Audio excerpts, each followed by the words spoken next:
Frères et sœurs, depuis ce matin, deux petites chansons brûlent mes lèvres et je résiste à peine à l'envie de les fredonner avec vous.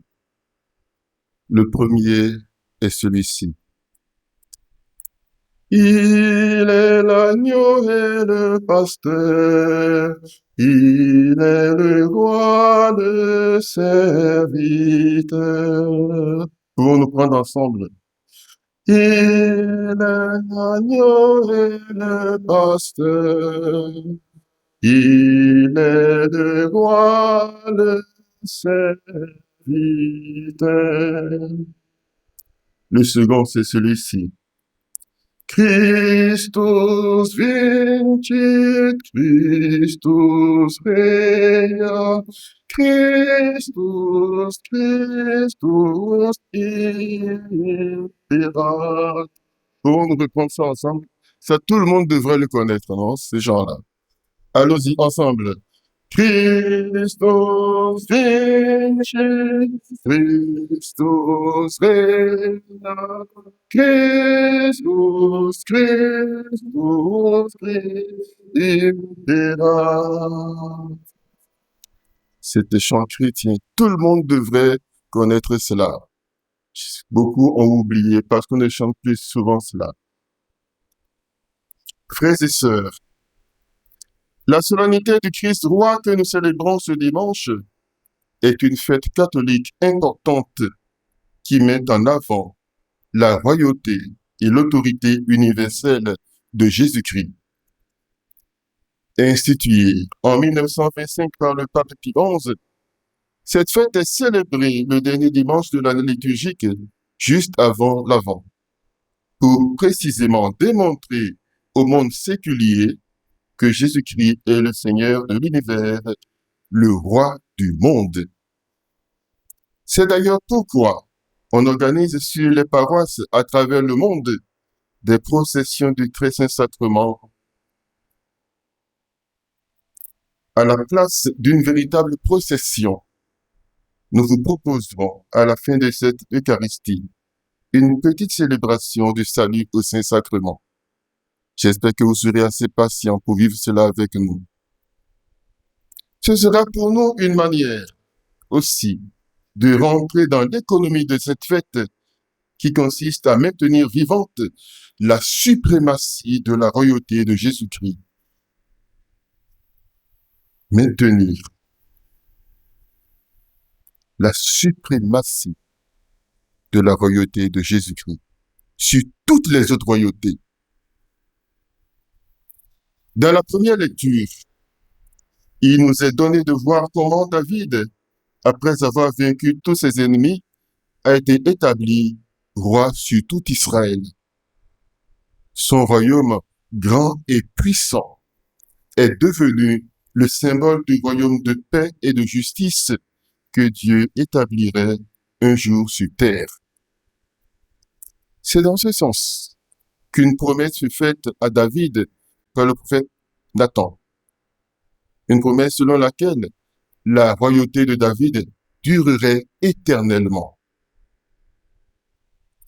À la suite de cette promesse, Israël attendit pendant plusieurs siècles la venue de celui qui instaurerait ce royaume. Finalement, c'est Jésus. C'est Jésus qui vient assumer cette promesse. Il est le Messie de Dieu. Il est le fils de David, celui qui vient porter les promesses divines à leur achèvement. Frères et sœurs, que Jésus soit roi. Les textes bibliques n'ont cessé de l'attester. Ainsi nous disent-ils qu'il est de la descendance de David. Il est celui qui vient réaliser la promesse de Dieu, de rendre stable son trône pour toujours. Aussi nous rappelons, à sa naissance, les mages sont venus de l'Orient pour lui offrir de l'encens et donc pour attester sa royauté. Dans l'évangile de ce jour, nous avons écouté l'un des brigands dans sa prière reconnaître qu'il est roi.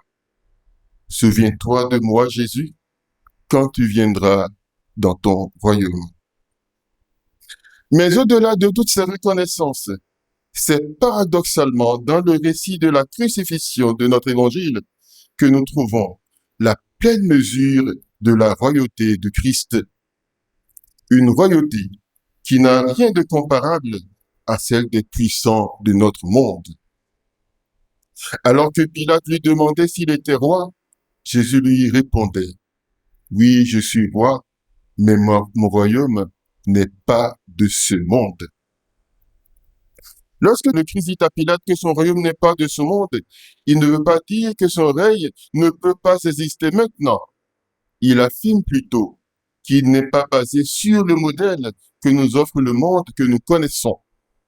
Ce n'est pas une royauté de pouvoir, une royauté de richesse et de privilèges, mais une royauté de service, une royauté de fraternité. Jésus, notre roi, voyez-vous, n'est pas venu en tant que messie physique comme certains l'attendaient. Sa victoire est celle de l'amour et non de la violence, non de l'arrogance. C'est ce que nous dit la deuxième lecture. La royauté de Jésus est celle du pardon. La royauté de Jésus est celle de la réconciliation. La royauté de Jésus est celle de la compassion, de la bonté, de la vérité et de la justice. Et ce qui indique le mieux la grande différence entre la royauté de César et celle du Christ est le pardon que Jésus offre à ceux qui l'ont condamné à mort, ceux mêmes qui l'exécutaient. Père, pardonne-leur, car ils ne savent pas ce qu'ils font. Face aux insultes des chefs du peuple, face aux moqueries et railleries de Pilate et des soldats, face à l'injure de l'autre larron, à l'incrédulité de la foule qui n'arrive pas à admettre qu'un roi puisse se laisser traiter ainsi, eh bien, devant tout cela, Jésus se tait. Insulté, il ne rend pas l'insulte. Au contraire, il pardonne, il patiente. Pour lui, la conversion du pécheur et son salut importent plus que tout. Son silence n'est donc pas une résignation, elle est plutôt le choix obstiné d'un Dieu qui veut sauver l'homme coûte que coûte. Et cela, l'un des malfaiteurs crucifiés l'a compris. Son nom est Dismas. Il a découvert que Jésus était le serviteur de Dieu dont parle Isaïe le prophète, que Jésus était le juste souffrant, le sauveur miséricordieux. Il n'attend plus, il formule sa prière. Jésus, souviens-toi de moi quand tu viendras dans ton royaume. Au milieu du tumulte, le tumulte des sarcasmes, des railleries et des moqueries, il ose lever la voix. Il ose lever cette voix de reconnaissance de la royauté de Jésus. Il ose faire cette prière confiante. Jésus, souviens-toi de moi quand tu viendras dans ton royaume. De ce Dismas, Saint Cyril d'Alexandrie écrit cet apostrophe fraternel. Tu le vois crucifié et tu l'appelles roi. Tu crois que celui qui supporte les railleries et la souffrance parviendra à la gloire divine. Heureux larron. Sa prière est exaucée. Aujourd'hui même, avec moi, tu seras dans le paradis. Alors que le peuple restait là à regarder et que les chefs ricanaient en disant, il en a sauvé d'autres qui se sauvent lui-même. Alors que le second larron reprend le couplet ajoutant, et nous avec lui, Dismas.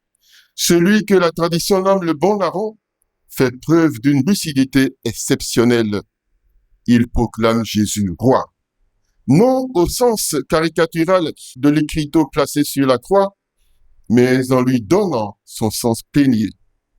Il voit Dieu en Jésus et il craint Dieu. Il voit en Jésus celui qui vient inaugurer le seul véritable royaume et il l'adore.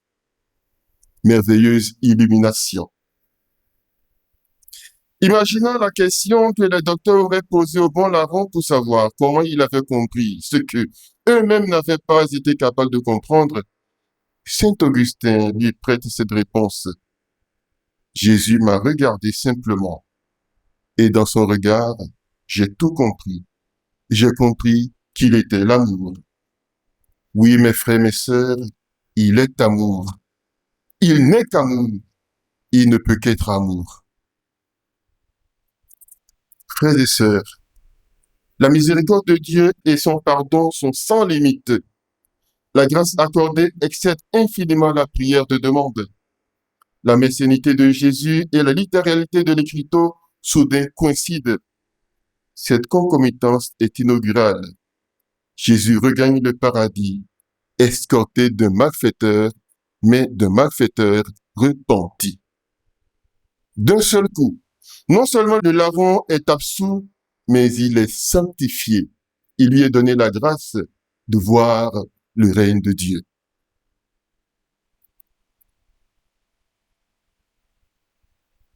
Méditons sur ce mystère. Paul nous dit, rendez grâce à Dieu le Père. Il nous a arrachés au pouvoir des ténèbres.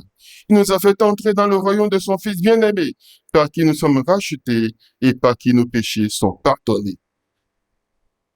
Mes frères, mes sœurs, si nous sommes ainsi introduits dans le royaume inauguré par le Christ, ce n'est certainement pas pour croiser les bras, mais plutôt pour devenir pleinement des fils, des filles du royaume. C'est pour que par nous, ce royaume d'amour et de service du Christ commence à se réaliser dès maintenant, aujourd'hui même.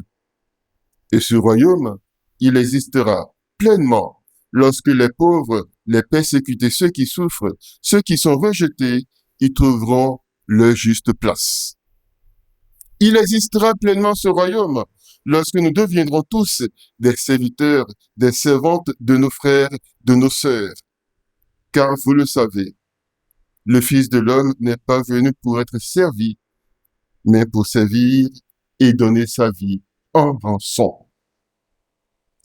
En cette fête du Christ roi, chantons et célébrons le Seigneur, oui, louons-le comme il lui convient, mais surtout, apprenons à assumer pleinement à sa suite la royauté que nous partageons avec lui depuis notre baptême. Puissions-nous demeurer jusqu'au bout dans l'habit de service, dans l'habit d'amour. Et à l'heure de notre mort, nous pourrons tourner nos regards vers le Seigneur, le roi de l'univers, et lui dire tout simplement, Jésus, souviens-toi de moi quand tu viendras dans ton royaume.